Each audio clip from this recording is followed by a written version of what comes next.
Japón está recibiendo más turistas que nunca. En el 2025 llegó a su cifra más alta de la historia de visitantes internacionales. La caída del yen, la reapertura de la pandemia y la popularidad de Japón en las redes sociales hicieron que el país se convirtiera en uno de los destinos más deseados del mundo. Pero ese éxito empezó a tener un precio, con nuevas reglas, impuestos turísticos y restricciones para controlar algo que antes parecía positivo. Japón no llegó a este punto de turismo masivo de la noche a la mañana. Antes de la pandemia, el país ya venía preparando el terreno para recibir cada vez más visitantes. Durante años, flexibilizó visados, mejoró conexiones aéreas, impulsó el turismo desde Asia y empezó a mirar al visitante extranjero como una parte cada vez más importante de su economía. Y eso coincidió con otro factor clave, como que el yen empezó a perder su valor. Y para alguien que cobra en dólares, euros o en monedas más fuertes, Japón empezó a sentirse distinto. No necesariamente barato, pero sí mucho más accesible que antes. A eso se le sumó el crecimiento de las aerolíneas low cost en Asia, que hicieron que viajar a Japón desde países cercanos fuera cada vez más fácil. Y el resultado fue que en el 2019, justo antes de la pandemia, Japón alcanzó su récord histórico con casi 32 millones de visitantes internacionales. Pero después pasó algo que cambió todo. Japón cerró sus fronteras durante la pandemia de una forma mucho más estricta que otros países y durante ese tiempo el deseo de viajar no desapareció. Se fue acumulando. Mientras tanto, la gente seguía viendo a Japón a través de las redes sociales, de videos, de blogs, de anime, videojuegos, haciendo que para millones de personas sea un viaje pendiente. Y cuando el país reabrió, ese deseo se convirtió en el viaje. ¡La necesito! Japón dejó de ser solo un destino lejano o exótico, se convirtió en una tendencia global, compartida por millones de personas al mismo tiempo. Y con el yen aún más devaluado que antes de la pandemia, esas ganas de conocer Japón se volvieron más alcanzables. Por eso, después del récord del 2019, Japón no solo recuperó el turismo, sino que lo superó. En el 2024 llegó a más de 36 millones de visitantes y en el 2025 alcanzó la increíble cifra de 42,7 millones de turistas internacionales. Y el problema es que cuando una fantasía se vuelve tan popular, deja de existir solo en la pantalla y empieza a ocupar calles, trenes, barrios y templos reales. Y ahí es donde Japón empieza a enfrentarse con la realidad incómoda de cómo recibir a millones de personas que vienen buscando la esencia de su país sin que esa misma cantidad de personas termine cambiando esa esencia. Para entender por qué esto se volvió un problema, hay que mirar la situación desde tres lugares distintos. Primero está el turista, y el turista no llega necesariamente con mala intención. La mayoría no viaja a Japón para molestar a nadie, viaja porque lleva años imaginándose ese momento. Quiere ver los lugares que vio en videos, probar la comida, caminar por las calles, sacar fotos, comprar recuerdos, visitar templos y sentir, aunque sea por unos días, que está dentro de ese Japón que tenía en la cabeza. Y el problema es que eso no llega solo. Llega junto a millones de personas que quieren hacer exactamente lo mismo. Después está el residente japonés, que para él ese lugar que el turista ve como una experiencia única no es un escenario, es su barrio. Es su estación, es la calle de su casa y el mismo tren que necesita tomar todos los días. Y esa rutina empieza a cambiar cuando el espacio cotidiano se convierte en una atracción. Y lo único que quieren es seguir viviendo con cierta normalidad, no tener que ir esquivando gente por la calle, no escuchar ruidos donde antes había silencio, no ver a gente grabando en lugares privados, no sentir que su ciudad poco a poco deja de estar pensada para quienes viven ahí y empieza a estar pensada para quienes solo están de paso.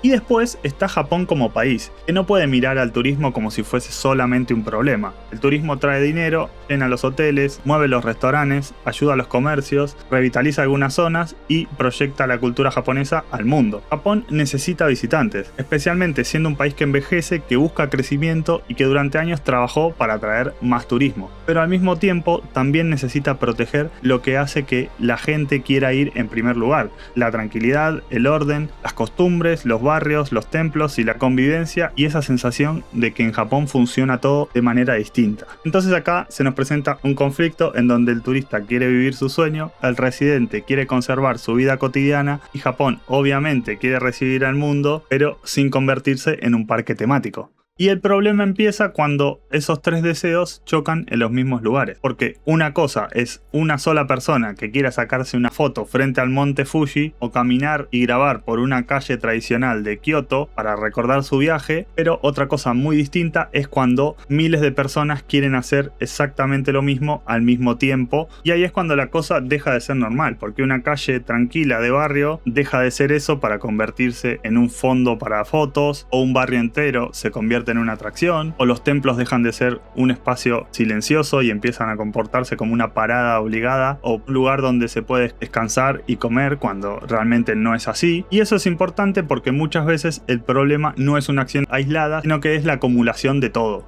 Japón siempre tuvo una cultura muy marcada por reglas que no necesariamente están escritas, como por ejemplo leer el ambiente, no molestar, entender cuándo algo se puede hacer y cuándo no, respetar la tranquilidad de los demás aunque nadie te lo esté pidiendo directamente, guardar silencio en los trenes, y la lista puede seguir. Pero lógicamente el turista no siempre conoce esas reglas y eso tampoco está mal. Y aunque muchos intenten comportarse bien o no hagan las cosas con mala intención, cuando no se entiende el contexto puede romperse una norma sin darse cuenta. Pero esto es entendible y yo creo que la mayoría de los turistas no hacen las cosas con mala intención. Y después tenemos el otro tipo de turistas que sí saben que están molestando, pero lo hacen igual para buscar las reacciones o para buscar la fama en internet. La gente que graba a desconocidos sin permiso. Todos vimos el video de la señora persiguiendo una geisha en las calles de Kioto. El que hace un espectáculo de ese mal comportamiento, entendiendo que Japón tiene reglas distintas, pero por eso justamente las rompe porque sabe que puede hacerse viral.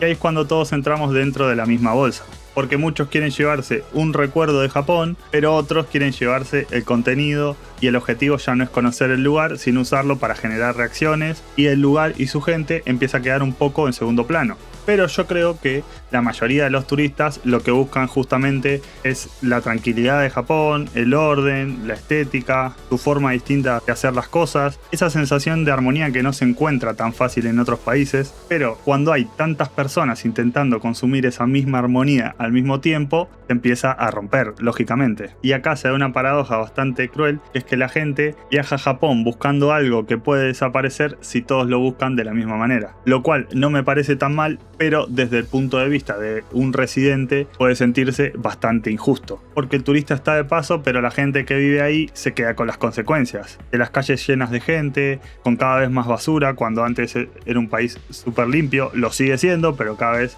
hay más basura donde antes no la había, con las nuevas reglas o las cosas que empiezan a cambiar a raíz de este problema. Y cuando pasan todas estas cosas, el turismo deja de ser solamente una fuente de ingresos y empieza a convertirse en una presión para la vida cotidiana. Y no porque el turismo sea malo en sí, porque no lo es, porque muchas zonas en Japón viven del turismo y el turismo puede ser una gran oportunidad para atraer dinero, trabajo y atención internacional, pero cuando se concentra siempre en los mismos lugares y cuando una parte de los visitantes no entiende o no quiere entender las reglas de ese lugar al que llega, esa oportunidad empieza a tener un costo. Y ese costo no siempre se ve desde afuera. Puede haber un vecino que ya no puede caminar tranquilo por su barrio, o una comunidad que empieza a poner carteles porque ya no alcanza con confiar en las normas que no están escritas. Y cuando el problema deja de ser algo puntual y empieza a repetirse todos los días, llega un momento en el que la convivencia ya no puede depender solo de que la gente entienda las normas por intuición. Entonces Japón empezó a hacer algo que en cierto modo va en contra de una parte muy profunda de su cultura y empieza a explicar lo que antes daba por entendido. Donde antes alcanzaba a ver cómo se comportaban los demás, ahora empiezan a aparecer carteles. Y esto tiene una parte positiva porque para el turista muchas veces esos carteles son necesarios. Ayudan a entender las reglas, que no siempre son obvias, evitan malentendidos y hacen que sea más fácil moverse por un país donde muchas normas sociales no están escritas, y ni hablar de los carteles en los trenes o en las calles para saber a dónde dirigirse. Eso para el turista está bien, pero en este caso, cuando se necesitan tantas señales e instrucciones en la calle para protegerse de quienes vienen a visitarlo, ese lugar ya cambió y se rompió una confianza silenciosa que había, las costumbres se transformaron en una norma escrita y la experiencia empieza a sentirse un poco menos natural. Y también empezaron a aparecer límites más concretos, cosas que antes se podían hacer libremente ahora se regulan. lugares donde antes uno podía circular sin demasiadas restricciones empiezan a controlar el flujo de personas. Algunas zonas turísticas incorporan reservas o tarifas, impuestos o medidas para repartir mejor la carga que deja el turismo. Y en teoría todas estas cosas no se cobran porque sí, porque muchas veces esos impuestos y tarifas aparecen porque alguien tiene que pagar el costo de recibir millones de personas, ya sea en limpieza, seguridad, transporte, mantenimiento, protección de los templos, de las calles y de los barrios. ¿El turismo deja dinero? Sí, pero también deja cierta presión. Y Japón está intentando de ordenar esa presión. Y el problema es que cada solución también cambia un poco la experiencia. Y cuanto más se adapte Japón al turismo, más sube el riesgo de que el turista termine viendo una versión de Japón un poco filtrada. Porque si el turismo sigue creciendo sin límites, lo que se pierde no es solo la tranquilidad de los residentes, sino también se pierde aquello que el turista vino a buscar. Entonces, ¿esto significa que viajar a Japón está mal o es peor que antes? Yo creo que no, pero sí es verdad que es un momento de transición, porque el turismo para el país no es el enemigo, porque ayuda a muchos negocios, conecta el país con el mundo, permite que millones de personas descubran la cultura y de hecho eso también fue un pilar importante para que Japón crezca. El problema es que sus habitantes se sienten un poco invadidos, no solo por el turismo, sino también por la inmigración que hay en el país, que eso ya lo podemos tocar en otro video, y tal vez por eso Japón está empezando a cambiar la manera en la que recibe a los turistas para encontrar ese equilibrio, para que no se vaya todo de las manos, pero a la vez sin perder su esencia cultural y ese encanto que tiene Japón, que le gusta a la mayoría de la gente que tiene el deseo de ir o que ya fue y le encantó. Y lo que tal vez muchos tienen que entender es que uno no puede llegar a la casa de otro pretendiendo cambiar las reglas, ya que a ellos no les gustaría que alguien vaya a su casa y le diga cómo tiene que vivir.